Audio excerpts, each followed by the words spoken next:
Hello everyone, welcome to our channel.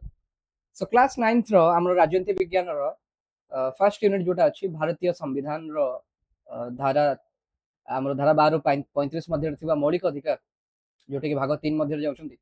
तो से विषय रे हम आज डिस्कशन करबा पयका एई भिडियोटी आणुछु। जदि आपण माने भारतीय संविधान रो गोटे परिचय न पाइछंती तो धारा 1 रु 11 पर्यंत हमरा कोन कोन जिंस अछि केउ केउ प्रोविजन्स रही से विषय जब जानी ना ताले हमर प्लेलिस्ट को जाइकरी आपण देख परिबे वीडियो। सो मो डेट नकली स्टार्ट करछि हमर मौलिक अधिकार। आमे जानिछे भारत हेउछि एक गणतांत्रिक राष्ट्र एवं गणतांत्रिक राष्ट्र रे व्यक्तिर स्वाधीनता एवं राष्ट्रर क्षमता मध्य रे भारसाम्य रक्षा करिया पई संविधान रे मौलिक अधिकार व्यवस्था करा जायछि। मौलिक अधिकार कोन रहउछि? एपरि किछि अधिकार जहाको आपन ठारू केही छडे नै परिबे नाही। कंडीशंस अछि एमती ना कि आपण निरंकुश भाव में सेटा एंजॉय कर परिबे ना, सेमती नुहे। किछि रेस्ट्रिक्शंस लगै परछि संविधान ता ऊपर, तो से विषय हमें आगु को पढ़िबा। किंतु एतिकी जानि रखिबा कि हमको मौलिक अधिकार होछि मौलिक माने जेमती हमर मौलिक आवश्यकता रहउछि खाद्य वस्त्र बासगृह बंचिबा पयका। यदि खाद्य न खाउछु ताले बंची परिबा नाही, यदि वस्त्र न पिन्छु ताले हमर लज्जा निवारण करि परिबा नाही। समाज मध्य हमको लोक माने नीच दृष्टि देखिए। तो ठीक से ही पड़ी यदि मौलिक अधिकार आम पाखे न रहे तेज राष्ट्र मध्य बंचा आम पक्षे बहुत कष्टर हो पड़ो। राष्ट्र जो कनसेप्ट नाला जो मनीष जंगल भितर रोला तो से समय किसी प्रोब्लेम नाला, किंतु जेबे ठारू मनीष गोष्ठीगत भाव में रहा स्टार्ट कला एवं किसी रूल्स एंड रेगुलेशंस निजे बनैला तो तापरे यही मौलिक अधिकार आवश्यकता हमको पड़ला राष्ट्र मध्य। कहीं राष्ट्र हूँ सब पावरफुल, राष्ट्र पाखे एक्सट्रीम पावर अच्छी। राष्ट्र पुलिस हूँ राष्ट्र सेना हूँ राष्ट्र, तेणुक राष्ट्र जदि चाहिए आमको को भी मुहूर्त घर भर उठे नहीं पार कि आमको मारदे पार। तो आमर जो जीवन बंचार अधिकार रही है तो आम कहीं नहीं पारे ना। तेणुक यही मौलिक अधिकार आमको दि जाए कि समस्त को बंचार अधिकार अच्छे। आर्टिकल 21 अच्छी सम्मान सहित बंचार अधिकार अच्छे, से विषय में आगे पढ़ा। सो भारतीय संविधान तृतीय भाग में धारा 12 रु 35 मध्य वर्णित अटे। यह अमेरिकार संविधान अधिकार संपर्कित आईन जोटा कि बिल ऑफ राइट्स कह जाए। अमेरिकार संविधान में बिल ऑफ राइट्स कह जाए। ताठारू एटा आमे कहि परिबा सेठू प्रभावित होइकरी हमर भारतीय संविधान में मौलिक अधिकार एसी अछि। याको मौलिक कह जाए कारण उत्तम जीवन यापन पई यह अपरिहार्य अटे एवं साधारण आईन बल में बदलाई जाई परिबो नाही। याकू जदि हमको बदलैबार अच्छी ताले हमको संविधान संशोधन आईन आने पड़ो, जोटा कि आम देखचे धारा 368 अनुसार आने पड़ो। मौलिक अधिकार वैशिष्ट्य कौन? यह व्यक्तित्वर पूर्ण परिप्रकाश आवश्यक। सरकार यथेच्छाचार शासन उपर अंकुश लगाई था। सरकार स्वेच्छाचारी भाव में जहाँ मन को आसला कर दे पारिबे। जेमती कहली एग्जांपल सरकार को मन है तुमको एनकाउंटर करी मार दे पारिबे। तेणुक यहाँ कौन है ना सरकार स्वेच्छाचारिता यथेच्छाचार शासन। तो या आमको बचापा या आमको अंकुश लगाई कौन अच्छे आम पाखे मौलिक अधिकार अच्छे। जाति धर्म वर्ण निर्विशेष समस्त यहाँ उपभोग करें। किसी रही जो आमर रेस्ट्रिक्शंस लगुच माने वर्ण को लेकिरी जाति धर्म को लेकिरी जमी देखिए आम महिला मान संरक्षण है आम कहे शेड्यूल कास्ट बा शेड्यूल ट्राइब जो मैंने आदिवासी जनजाति बा आदिवासी जातिर लोक रोचे से रोचे स्पेशल स्टेटस रोचे। तो किंतु मौलिक अधिकार आमर एमती बाछ विचार करूना किसी अलग सुविधा से दि जाई पारे, किंतु मौलिक अधिकार समस्त यहाँ उपभोग करने रही। न्यायालय एटा प्रतिपादनीय माने जस्टिसेबल। यदि अधिकार तुम क्षुण्ण हो तुम्हें न्यायालय आश्रय नहीं पार। सर्वोच्च न्यायालय कहीपर उच्च न्यायालय कहीपर तार तुम्हें आश्रय नहीं पार। निरंकुश नुहे जमी कहली जरूरीकालीन परिस्थिति या संकुचित निलंबित कर जार एग्जांपल आम देखचे होता इंदिरा गांधी समय जो भारत में जरूरीकालीन परिस्थिति चलता लक्ष लक्ष राजनेता मान हजार हजार लक्ष लक्ष जिते भी बहुत राजनेता से जेल भितर बंदी कर କରି ଦିଆଯାଇଥିଲା। କେବଳ ସଂସଦର ଏହି ଅଧିକାରକୁ ସଂକୁଚିତ କରିବାର କ୍ଷମତା ରହିଛି।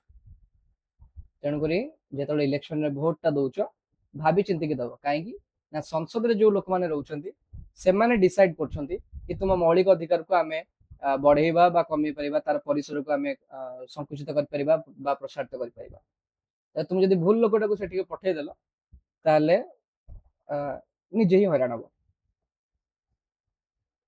ସେଠି ଗୋଟେ ତଥ୍ୟ ଦେଇଛି, 1978 ମସିହାରେ କଣ ହେଇଥିଲା ନା ସମ୍ବିଧାନ ସଂଶୋଧନ ଆଇନ ଦ୍ୱାରା ସମ୍ପତ୍ତିଗତ ଅଧିକାର ରାଇଟ୍ ଟୁ ପ୍ରପର୍ଟି को मौलिक अधिकार तालिकार बाद दिया जाए। बर्तमान यहाँ कौन अच्छी ना धारा 300 क अनुसार एक साधारण आईनगत अधिकार अटे।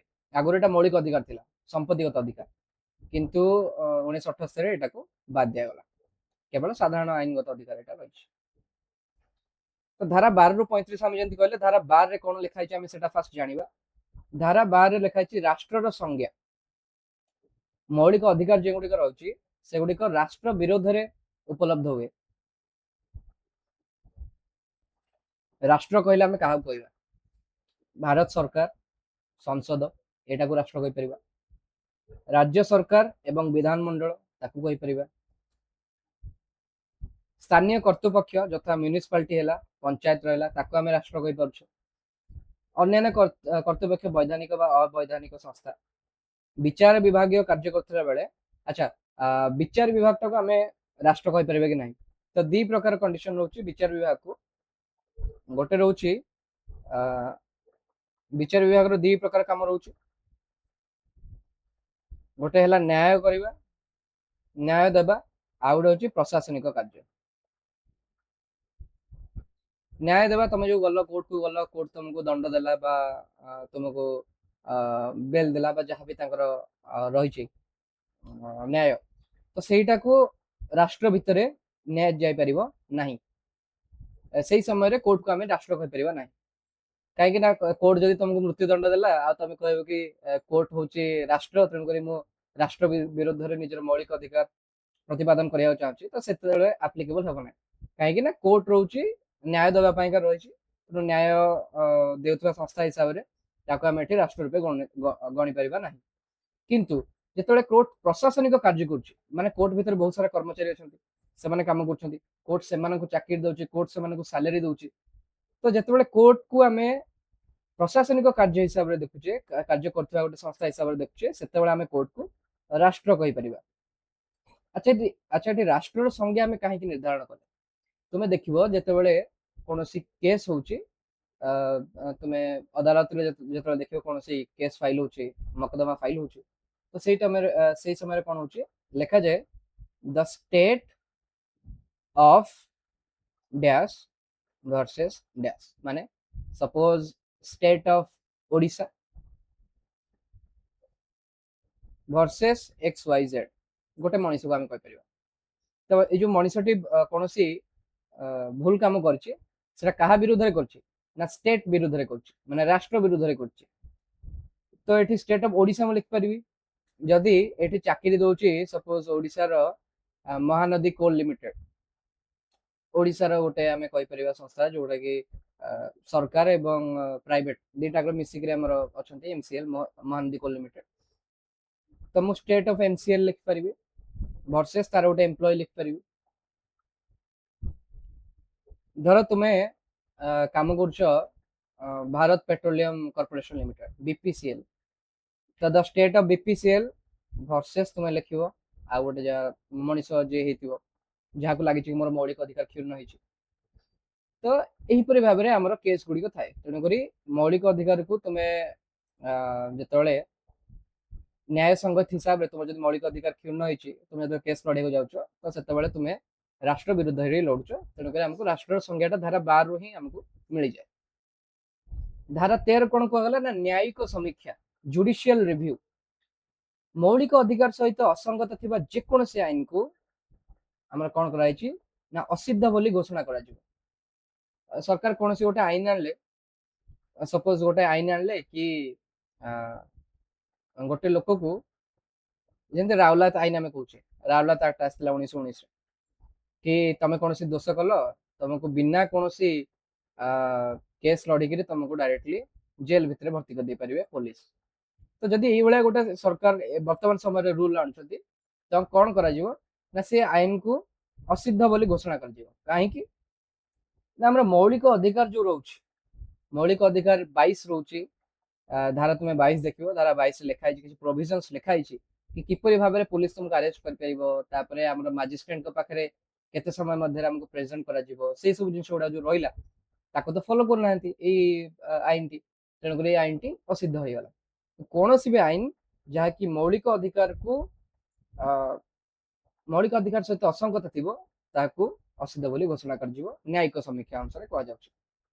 सुप्रीम कोर्ट एवं हाईकोर्ट को पाखरे ही क्षमता रही सुप्रीम कोर्ट धारा 32 अनुसार एवं हाईकोर्ट धारा 226 अनुसार यही पावर रही।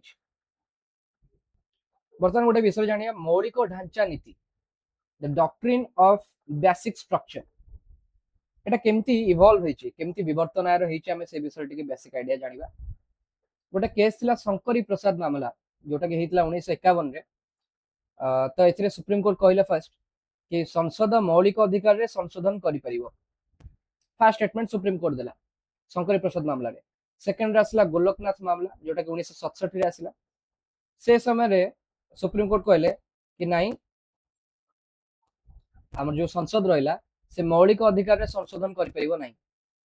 तेणु ये तुम कौन जान कि सुप्रीम कोर्ट टी पागल हो 1951 गोटे कथा कही 1967 गोटे कथा कौच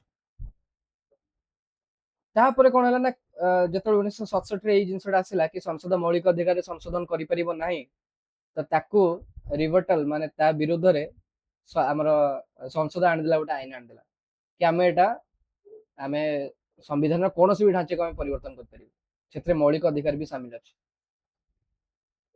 तो या पर कौन है ना केशवानंद भारती मामला आसला 1973 जहाँ एक ऐतिहासिक राय देथिला एथिरे हमर सुप्रीम कोर्ट कहले कि संसद मौलिक अधिकार संशोधन करि परिबो किंतु संविधान रो मौलिक ढांचा को परिवर्तन करि परिबो नाही। मौलिक ढांचा माने कोन जेंति गोटे घर आमे देखछे पिलर ऊपर तयारी एमती तमे धर देखिवो चारटा पिलर अछि ता ऊपर हमर छतटा पड़िछि तो से पिलर टाको हमें भांगी दे परिबा नाही।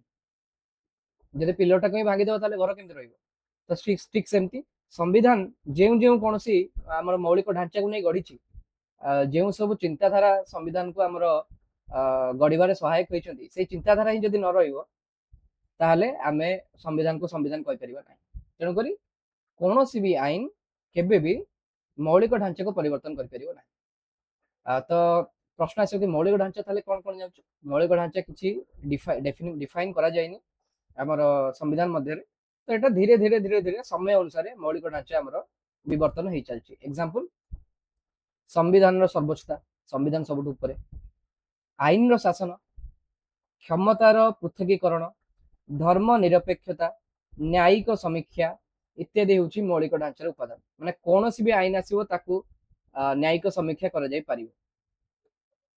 तेणु कर न्यायिक समीक्षा कहला कि एटा होछि संविधान रो मौलिक ढांचा। तेणु कर तमे एई न्यायिक समीक्षा अनुसार कोनोसी भी तमे आईन आन दियो केबे भी बंची परिबो नाही जदि सेटा मौलिक अधिकार विरोध रे जाउथु। ठीक अछि काहे कि हमर न्यायिक समीक्षा होछि एक मौलिक ढांचा मन रखिबार अछि। नेक्स्ट आसिला जरूरीकालीन समस्या समय मामला मिनर्भा मिल गोटे केस हेतिला 1980 रे सेतिरे न्यायिक समीक्षा एवं मौलिक अधिकार और निर्देशावली नीति मध्य संतुलन को मौलिक ढांचा बोली कहगला। बर्तमान जानिया मौलिक अधिकार प्रकार भेद कौन रोचे केते प्रकार मौलिक अधिकार रोचे। प्रथम रहिला राइट टू इक्वालिटी समानतार अधिकार आम 6 प्रकार मौलिक अधिकार उपभोग करछे। प्रथम गला समानतार अधिकार देन स्वाधीनतार अधिकार शोषण विरुद्ध अधिकार धर्मगत स्वाधीनतार अधिकार सांस्कृतिक एवं शिक्षागत अधिकार संवैधानिक प्रतिकार अधिकार यही 6टा अधिकार आम पाखे रहिला। आगुरु संपत्तिगत अधिकार थिला जोटा के हटाई जाय 1978 मसिया रे हमें जानले। सो प्रथमे हमें डिस्कस करिवा समानतार अधिकार जोटा कि धारा 14 लिखाई छी आईन आगे समस्त समान इक्वालिटी बिफोर लॉ राष्ट्र कोनोसी व्यक्ति को आईन आगे समानता किंबा आईन समान सुरक्षा वंचित करि परिबो नाही। आईन आगे समानता एटा होची ब्रिटिश धारणा कि कोनोसी व्यक्ति आईन रो ऊर्ध्वरे नुहंती समस्त आईन रो तळे ଆଇନର ସମାନ ସୁରକ୍ଷା ଆମେରିକା ଧାରଣା ସମାନ ପରିସ୍ଥିତିରେ ଥିବା ବ୍ୟକ୍ତିଙ୍କୁ ସମାନ ବ୍ୟବହାର କରାଯିବ। ମାନେ ଗୋଟେ ବଡ ଲୋକଟେ କ୍ରାଇମ କରିବା ଆଉ ଗୋଟେ ଛୋଟ ଲୋକଟେ କ୍ରାଇମ କରିବା, ତ ତମେ ଯଦି ଭାବି ଦିଅ ଗୋଟେ 50 ବର୍ଷର ଲୋକଟେ ଗୋଟେ ମର୍ଡର କଲା ଆଉ ଗୋଟେ 5 year old ପିଲାଟେ ମର୍ଡର କରିଛି, ତ ବ୍ରିଟିଶ ଧାରଣା ଅନୁସାରେ କଣ କହୁଛି କି 50 ବର୍ଷ 5 ବର୍ଷ ଦି ଜଣଙ୍କୁ ସମାନ ଦୃଷ୍ଟିରେ ଦେଖାଯିବ, କିନ୍ତୁ ଆମେରିକୀୟ ଧାରଣା କଣ କହୁଛି ନା ସମାନ ପରିସ୍ଥିତିରେ ଥିବା ବ୍ୟକ୍ତିଙ୍କୁ ସମାନ ବ୍ୟବହାର କରାଯିବ। ଯେହେତୁ 5 ବର୍ଷର ଛୁଆର ତା ଭିତରେ ଜ୍ଞାନ ସେତେ ବା ତାର ବୌଦ୍ଧିକ ବିକାଶ ସେତେ ହେଇନାହିଁ, ତେଣୁକରି ତାକୁ ଟିକେ ରିଲାକ୍ସେସନ ଦିଆଯିବ, କିନ୍ତୁ 50 ବର୍ଷର ଯିଏ କରିଛି ମର୍ଡର ତାକୁ ରିଲାକ୍ସେସନ ଏତେ ଦିଆଯିବ ନାହିଁ। ବ୍ୟତିକ୍ରମ ଏଠି କିଛି ଅଛି କଣ ନା ରାଷ୍ଟ୍ରପତି ବା ରାଜ୍ୟପାଳ ଧାରା 361 ଏବଂ କୂଟନୀତିଜ୍ଞଙ୍କ ପାଇଁ ସ୍ୱତନ୍ତ୍ର ସୁରକ୍ଷା ରହିଛି। ତୁମେ ଦେଖିବ ଯଦି ଆମର କୌଣସି କୂଟନୀତିଜ୍ଞ ରହୁଛନ୍ତି ବିଦେଶରେ, ତୁମେ ଯଦି ଦେଖୁଛ ଇଣ୍ଡିଆନ ଫରେନ୍ ସର୍ଭିସ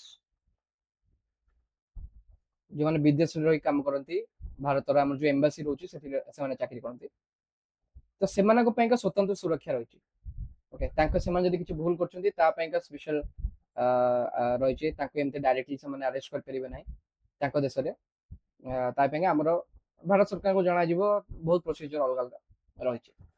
ରାଷ୍ଟ୍ରପତି ଏବଂ ରାଜ୍ୟପାଳଙ୍କ ପାଇଁ ମଧ୍ୟ ଏହି ସୁବିଧା ରହିଛି। ଧାରା 15 ବହୁତ ଇମ୍ପୋର୍ଟାଣ୍ଟ ଧାରା, ଏଥିରେ କୁହାହେଲା କି ଭେଦଭାବ ନିଷେଧ। ଆମର ରାଷ୍ଟ୍ର କେବେ ଧର୍ମ, ଜାତି, ବର୍ଣ୍ଣ, ଲିଙ୍ଗ କିମ୍ବା ଜନ୍ମସ୍ଥାନ ଆଧାରରେ ଭେଦଭାବ କରିପାରିବ ନାହିଁ। ମାନେ ତୁମେ ଗୋଟେ ଜାଗାକୁ ଖେଳିବାକୁ ଯିବ, ଖେଳିବାକୁ ଯଦି ଯାଉଛ ତ ସେଇ ସମୟରେ ତୁମେ ଧର ସିଲେକ୍ସନ ଯୋଉଠି ହଉଛି ତ ସେଇଟାକୁ ଆମେ ରାଷ୍ଟ୍ର କହିପାରିବା। ତ ସେ କଣ କଲା କି ତୁମକୁ କହିଲା କି ନାଇଁ ତୁମେ ହିନ୍ଦୁ ଧର୍ମର ଲୋକ, ଆମେ ଆମର ଏଠି କେବଳ ମୁସଲିମ ମାନେ ପ୍ଲେୟାର ମାନେ ଖେଳି ପାରୁଛନ୍ତି, ତୁମକୁ ଆମେ ଏଠି ଖେଳିବାକୁ ଦଉନାହିଁ। ଯଦି ସେମିତି ହେଲା ତାହେଲେ ତୁମକୁ ଲାଗିଲା କି ମୋ ମୌଳିକ ଅଧିକାର କ୍ଷୁଣ୍ଣ ହେଲା। କାହିଁକି?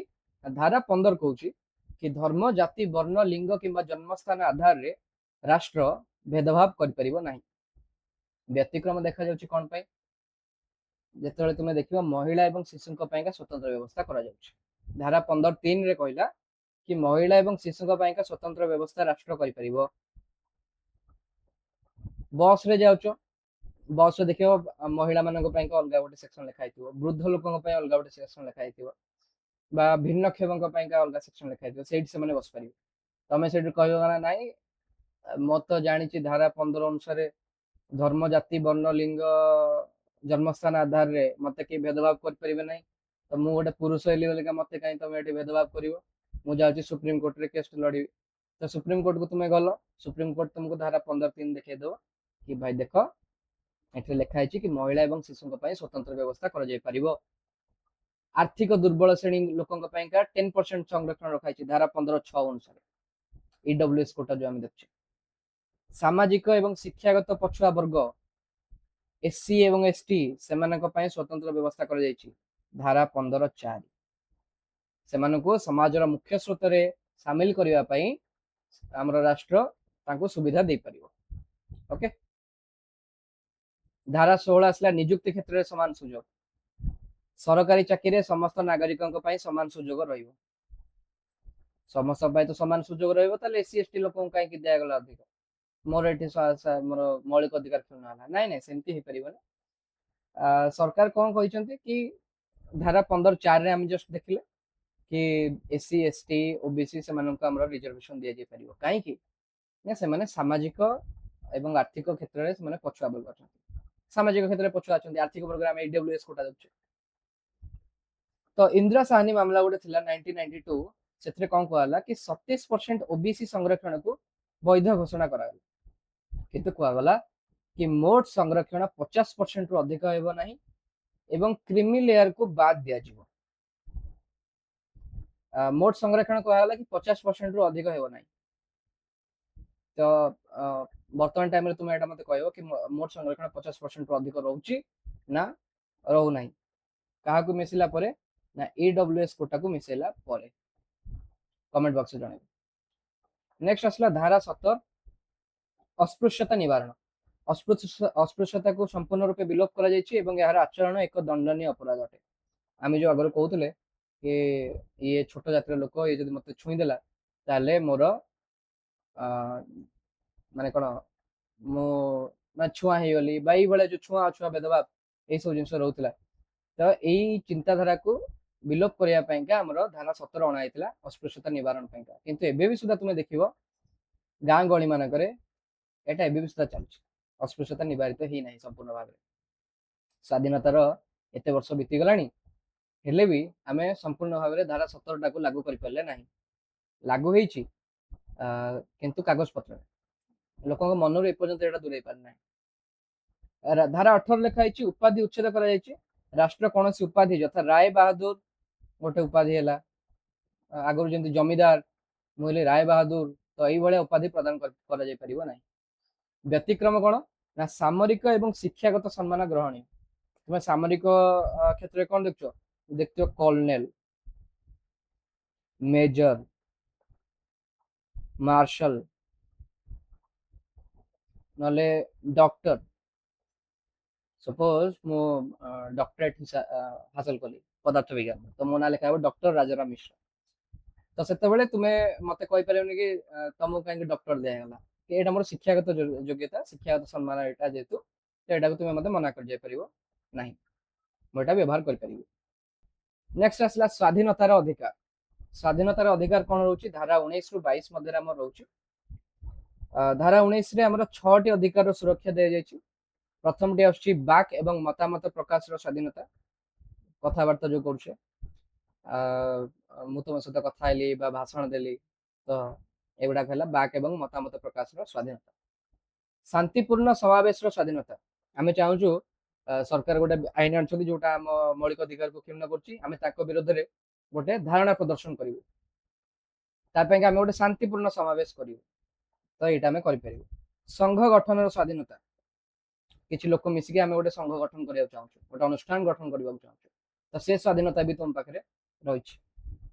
चल प्रचल स्वाधीनता मु चाहिए भारत कौन भी जगह जापर ये स्वाधीनता मो पाखे रही तेणु चल प्रचल भी स्वाधीनता रही। बसवास कर स्वाधीनता मु कौटी भी रही पारि। वृत्ति बा व्यवसाय स्वाधीनता अच्छा बोले आस तो वृत्ति और व्यवसाय स्वाधीनता हमको मिली। व्यतिक्रम अच्छा ये बोले तो हमको एतिटा स्वाधीनतार अधिकार मिली। तो क्वेश्चन आसी कौन एतक सबुतक स्वाधीनतार अधिकार मु निरंकुश भाव व्यवहार कर ना सेमती आम व्यवहार कर ना। तुम्हें जदि कौन सी कथा कौच पब्लिक प्लेस रे जोटा कि हमर देशर ऐक्य और संहति को क्षति पहुंचाऊ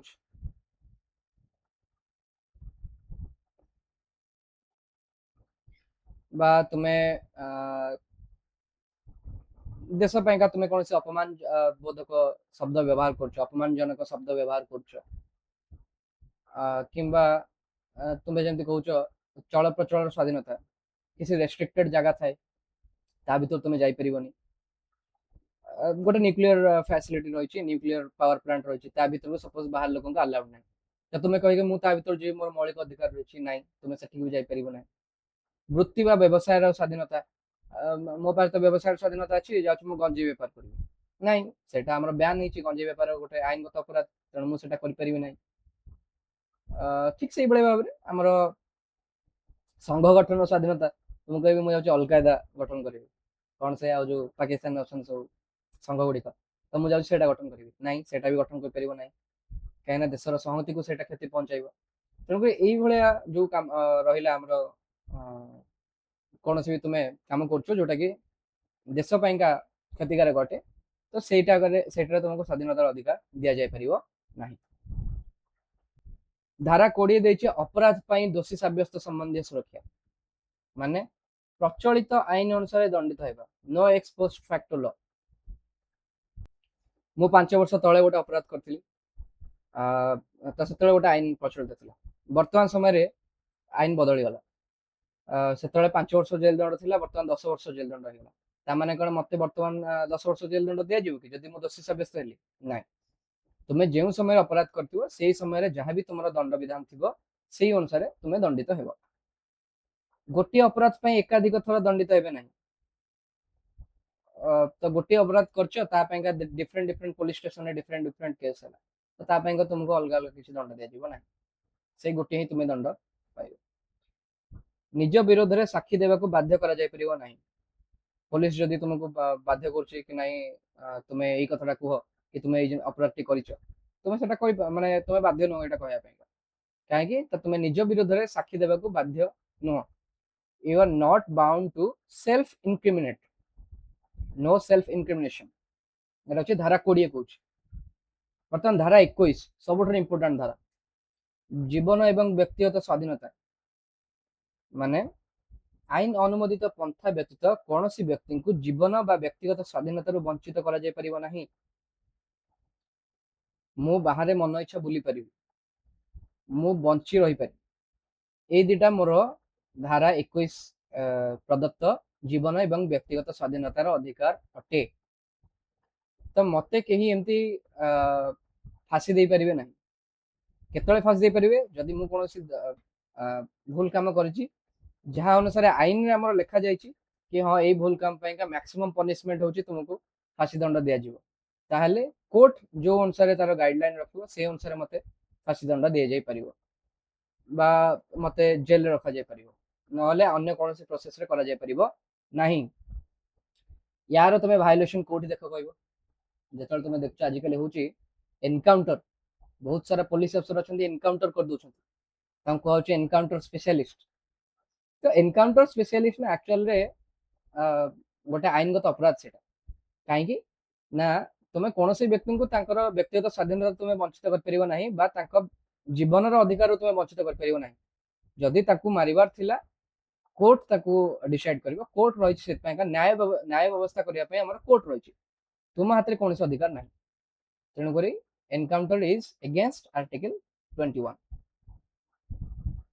आईन केवल पद्धतिगत नुहे बर न्याय संगत एवं युक्तियुक्त हेबा आवश्यक तापर रहला गोपनीयतार अधिकार पुत्र स्वामी मामला 2017 रे गोपनीयतार अधिकार को मध्य मौलिक अधिकार भाबे स्वीकृति मिली पुत्र स्वामी मामला एटा जानि था तुम बहिर देइ नथिबो कि जानि था एटा गोपनीयतार अधिकार तुम कौन कहि परिबो कि मु धर WhatsApp रे कोनसी चैट करूछु तो से चैट को पुलिस एक्सेस कर परिबो नाही काहे कि ना सेटा होछि मोर गोपनीयतार अधिकार किंतु केतेबेले एक्सेस कर परिबा केतेबेले तुम ओठारो मागी परिबो ना जेतेबेले तुमे कोनसी आईन विरुद्ध काम करछो तापर असला धारा 21 क शिक्षार अधिकार 6 रु 14 वर्ष बयसर पिला मानक पई मागणा एवं बाध्यतामूलक शिक्षा एटा होछि एक मौलिक अधिकार यह 86तम संविधान संशोधन 2002 द्वारा जोड़ा जाइछ तेणु शिक्षार अधिकार जो 6 रु 14 वर्ष पिला मागणार शिक्षा दिया जाउछि राष्ट्र तरफ रु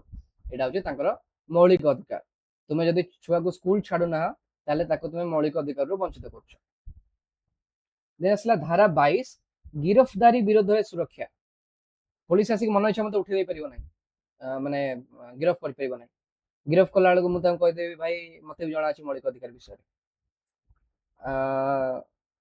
मु कौन कह पारि कि वारंट फर्स्ट देखाओ तापरे जदि देखौछ ताहले मु प्रिवेंटिव डिटेंशन ने जाउची ना प्यूनिटिव डिटेंशन ने जाउची माने माने मु कोनसे भूल करबा को जाउची सेति पई मते गिरफ्त करछ ना मु भूल करिछि ता पई मते रखछ गिरफ्त करछ जदि गिरफ्त करछ मते मो मन पसंद रो वकील सहित परामर्श करिवार अधिकार मोर अछि 24 घंटा मध्य रे मते मजिस्ट्रेट को निकट रे हाजिर करा जिबा उचित तनो ए सब रहला धारा 22 तुमरा गिरफ्तारी करिवा विरोध रे सुरक्षा एगुडी का हमरो जानिबा नियति आवश्यक धारा 23 रहला कोन ना शोषण विरोध रे अधिकार प्रथम स्वाधीनतार अधिकार भितर हम पाइले धारा 23 24 हमर आसला जोटा हमर सरी गला तो समानता सरी गला स्वाधीनता सरी गला बर्तमान आसला हमें शोषण विरोध रे अधिकार धारा 23 लिखा है मनीष किणा बेका एवं बेठी बाध्यतामूलक श्रम निषेध अटे आउ एई धारा 23 विरुद्ध रे काम करथे हमर भारत रो जने बहुत हमर बढ़िया लोक अछंती कैलाश सत्यार्थी जहां को हमरो नोबेल पुरस्कार मिली शांति पाइका ମାଲାଲା ୟୁସୁଫଜାଇଙ୍କ ସହିତ ସେ ଆୱାର୍ଡଟାକୁ ସେୟାର କରିଥିଲେ। ଏକ୍ସାକ୍ଟ ଇୟର ମୋର ମନେ ପଡୁନି, ବୋଧେ 2014 କି 15 ସେଇ ମସିହା ବେଳେ ତାଙ୍କୁ ମିଳିଥିଲା ଆମର କୈଳାସ ସତ୍ୟାର୍ଥୀଙ୍କୁ ନୋବେଲ ପୁରସ୍କାର।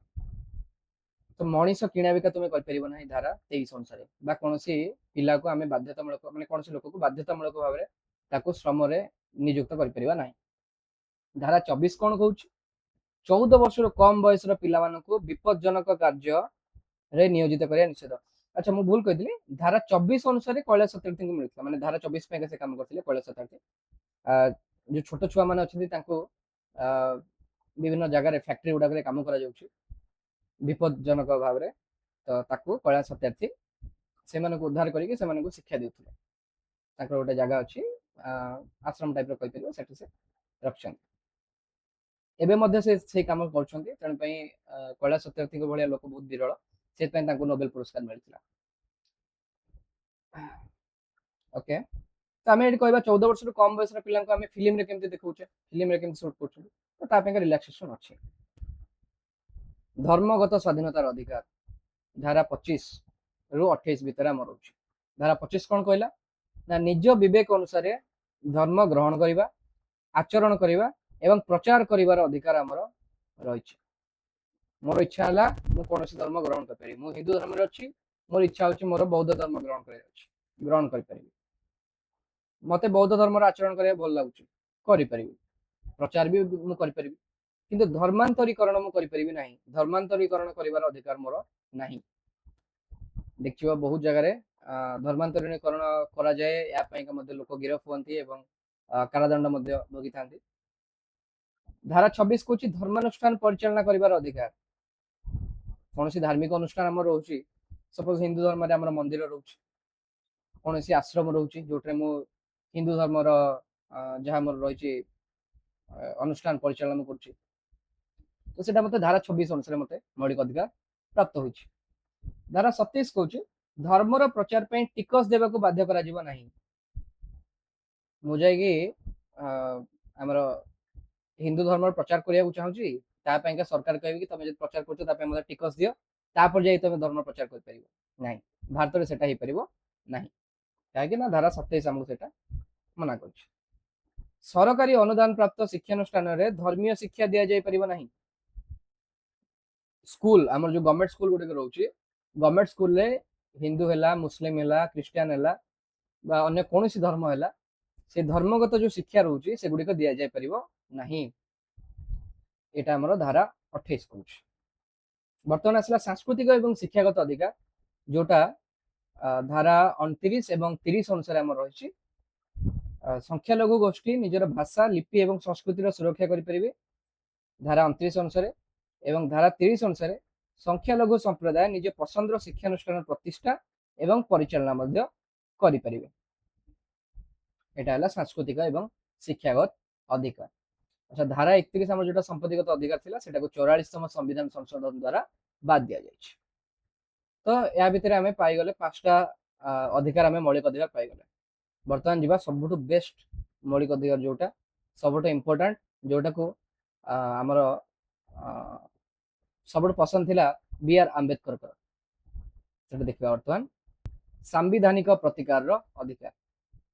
ସାମ୍ବିଧାନିକ ପ୍ରତିକାରର ଅଧିକାରକୁ ଆମର ସମ୍ବିଧାନ ହୃଦୟ ଏବଂ ଆତ୍ମା ବୋଲି କୁହାଯାଏ। କାହିଁକି ନା ଧାରା 32 ଏବଂ ଧାରା 226 ଅନୁଯାୟୀ ସର୍ବୋଚ୍ଚ ନ୍ୟାୟ ଏବଂ ଉଚ୍ଚ ନ୍ୟାୟାଳୟ ମୌଳିକ ଅଧିକାର ଗୁଡିକୁ କାର୍ଯ୍ୟକାରୀ କରିବା ପାଇଁ 5 ପ୍ରକାରର ରିଟ୍ ଜାରି କରିପାରିବେ। ଯେତେବେଳେ ତୁମର ମୌଳିକ ଅଧିକାର କ୍ଷୁଣ୍ଣ ହଉଛି, ତୁମେ କୋର୍ଟଙ୍କ ଦ୍ୱାରସ୍ଥ ହେଲ, ତ କୋର୍ଟ 5 ପ୍ରକାର ରିଟ୍ ଜାରି କରିପାରିବେ। ଏଗୁଡାକ ତୁମେ ଫିଲ୍ମ ଗୁଡାକ ଦେଖୁଥିବ। ହେବିୟସ୍ କର୍ପସ୍ ଗୋଟେ ଫିଲ୍ମ ଅଛି ଜୟ ଭୀମ, ବହୁତ ସୁନ୍ଦର ଫିଲ୍ମଟା ଏଇ ନ୍ୟାୟ ବ୍ୟବସ୍ଥା ଉପରେ, ତୁମେ ଦେଖିବା ଉଚିତ। ଜୟ ଭୀମ ଦେଖିପାରିବ। ଆଉ ଗୋଟେ ଅଛି ଜନଗଣ ମନ, ଜନଗଣ ମନ, ଜନଗଣ ମନ, ଏଇ ନ୍ୟାୟ ବ୍ୟବସ୍ଥା ଉପରେ ବହୁତ ବଢିଆ ଫିଲ୍ମ। ଜୟ ଭୀମରେ କଣ ହେଇଥିବ ନା ଗୋଟେ ହେବିୟସ୍ କର୍ପସ୍ ମାନେ ବନ୍ଦୀ ପ୍ରତ୍ୟକ୍ଷୀକରଣ କେସ୍ ଥିବ। ମାନେ କଣ, ଗୋଟେ ଗିରଫ ହୋଇଥିବା ବ୍ୟକ୍ତିକୁ ନ୍ୟାୟାଳୟ ସମ୍ମୁଖରେ ହାଜର କରିବା ପାଇଁ ଆଦେଶ ଦିଆଯାଏ। ଯଦି ଗୋଟେ ଲୋକ ମିସିଂ ଅଛି, ଗୋଟେ ଲୋକ ମିଳୁନାହିଁ, ତ ସେଇ ସମୟରେ ତୁମେ କେସ୍ ପକେଇବ सुप्रीम कोर्ट रे कि ए लोकटी आमको आमे ताको पाउना मो रिलेटिव हैला कि जी भी हैला आमे ताको पाउना तो राष्ट्र रो काम रहउची कि तुमको सेटा तुमको बंचिबार अधिकार रहिछि तेणु तुम जदि मिसिंग अछ तुम बंचिछ कि मरछ हम केम जानि तेणु करी बंदी प्रत्यक्षीकरण आदेश देबे सुप्रीम कोर्ट बा हाई कोर्ट। नेक्स्ट रहला मैंडेमस बा परमादेश कौनसी सरकारी अधिकारी बा संस्था को तांकर कर्तव्य संपादन करिया पे निर्देश देबा सपोज गोटे डिपार्टमेंट अछि जे ता काम ठीक से करू नाही तुमे बारंबार तांको द्वारा को जाउछ किंतु ही पर नाही काम सपोज तुमे पेंशन पाई जाउछ पेंशन पाई जो डिपार्टमेंट अछि सेठी गलो वर्ष वर्ष धरी तुम पेंशन नहीं पारे तुमे गलो हाई कोर्ट पाकू हाई कोर्ट संगे संगे देखबे ओ भाई इनका काम जल्दी करवा दो हम तुमको मैंडेमस देते माने परमादेश दउछ हमें कामटा जल्दी हो। नेक्स्ट आसला निषेधादेश ऊपर न्यायालय द्वारा निम्न न्यायालय को निजर क्षमता बाहर कार्य न करने को आदेश देवा गोटे जिला कोर्ट अच्छी जिला कोर्ट रो परिसर गोटे थाए उच्च आमर उच्च न्यायालय गोटे परिसर थाए आमर जो सेशन कोर्ट आमर डिस्ट्रिक्ट कोर्ट अंडर रे आ छोट छोट कोर्ट गुडा जोडा रहिले सब डिविजनल कोर्ट तो से कोर्ट गुडा मध्य परिसर रही तो तुम्हें निजे परिसर बाहर को जल्दी जाई गोटे केस तुम्हें देखुच ताल तो उच्च न्यायालय पार्टी करियो तुमको तो से कथा लिखा है निषेधादेश ऊपर न्यायालय को ऊपर न्यायालय कौन करते ना निम्न न्यायालय को ये आदेशटा दियंती। नेक्स्ट रहिला एटा उतरा प्रोहिबिशन जोटा निषेधादेश करे देन आसला सर्टियोरारी बहुत प्रेक्षण निम्न न्यायालय रु कोनोसी मामला को ऊपर न्यायालय को स्थानांतर करिया पे आदेश देबा गोटे केस 20 वर्ष लानी पेंडिंग रहिछि लोअर कोर्ट रे हायर कोर्ट कहले 20 वर्ष लानी केस पेंडिंग रहिछि अच्छा गोटे काम करो आम पाखो केसटा ट्रांसफर कर दे तो ये केसटा हाई कोर्ट बा सुप्रीम कोर्ट दे परिबे। देन अधिकार पुच्छ बा को वारंटो माने कोनोसी व्यक्ति केउ अधिकार बल रे एक सरकारी पदवी धारण करछंती कोर्ट सेटा पचारिबे तुमे धर कोनोसी पदवी पाई पाई योग्य नुह किंतु तुमे से पदवी को माडी की बस तो कोर्ट कौन कर परिबे तुमको प्रश्न पचारि परिबे कि केउ अधिकार रे तुमे एठी बस सरकारी पदवी धारण करछ को वारंटो। तो पांचटा हमर रहला रेट रेट गुडी को बहुत बढ़िया मन रख पारिबो तुमे जदी एमती फिल्म देखथुओ जेंति कहले हबियस पर्पस कोड रहला को वारंटो रहला प्रोहिबिशन मान निषेध करिवा तो एमती तुमे एग्जांपल मन रख दे पारिबो ओके। तो धारा 32 और 226 32 कौन कहला ना सुप्रीम कोर्ट पाखरे रहला धारा 226 हाई कोर्ट पाखरे रहला पावर 232 कौन होची ना केवल मौलिक अधिकार सुरक्षा पाई अछि किंतु 226 मौलिक अधिकार सहित अन्यान्य आईनगत अधिकार पाई मध्य रहिछि दायित्व कौन रहउछि ना बाध्यतामूलक रहउछि सुप्रीम कोर्ट शुणानी करिया को बाध्य धारा 32 अनुसार आ 226 हाई कोर्ट रो विवेकाधीन कोर्ट चाहिले मना मध्य कर परिबे। क्षेत्र अधिकार समग्र भारत वर्ष पई लागू रहउछि सुप्रीम कोर्ट पाखरे जो धारा 32 किंतु 226 केवल निजस्व राज्य सीमा मध्य लागू सपोज ओडिशा हाई कोर्ट रहला तो ओडिशा भीतर ही तार परिसर रहला ओडिशा बाहर को सेटा से तांकर आदेश दे परिबे नै। नेक्स्ट धारा 32 यह एक मौलिक अधिकार अटे धारा 226 गोटे सांविधानिक अधिकार अटे धारा 226 गोटे मौलिक अधिकार नो यह एक सांविधानिक अधिकार अटे दुईटा आम डिफरेन्सेस धारा 32 और धारा 226 मध्य अब आम तो पढ़ी ना 12 रु 35 मध्य धारा अच्छी तो 33 34 35 कौन अच्छी 33 अच्छी सशस्त्र बाहिनी एवं पुलिस मौलिक अधिकार उपर कटकणा धारा 34 रही सामरिक आईन लागू होता समय कटकणा एपर्यंत सामरिक आईन के लगिनी भारत में तेणुक या विषय आमको बेसी पढ़ार ना। धारा 35 अच्छी मौलिक अधिकार को कार्यकारी करने केवल संसद आईन प्रणयन कर संसद पाखे पावर रोचे मौलिक अधिकार को कार्यकारी करने आईन प्रणयन करवा। तो ये सहित आमर भिडियोटी आज ये एंड करुचे सो आशा करछि भिडियोटी भल लगी सब जिन बुझा पड़ो सहजरे केमती केमती आम सब मौलिक अधिकार गुड़िक जानिले आउ जदि भल लगिला देन लाइक करेंगे शेयर करेंगे सब्सक्राइब करंतु कमेंट करंतु जणांतु केमती लगिला भिडियोटी जदि किछि क्वेश्चंस रहउछि डाउट्स रहउछि पचारि परिबे कमेंट रे हमर टेलीग्राम ग्रुप रे मध्ये जॉइन करि परिबे आउ नोट जदि दरकार सेटु मागी परिबे आउ एतिकरे हमें आज रखुछु धन्यवाद जय हिंद जय भारत।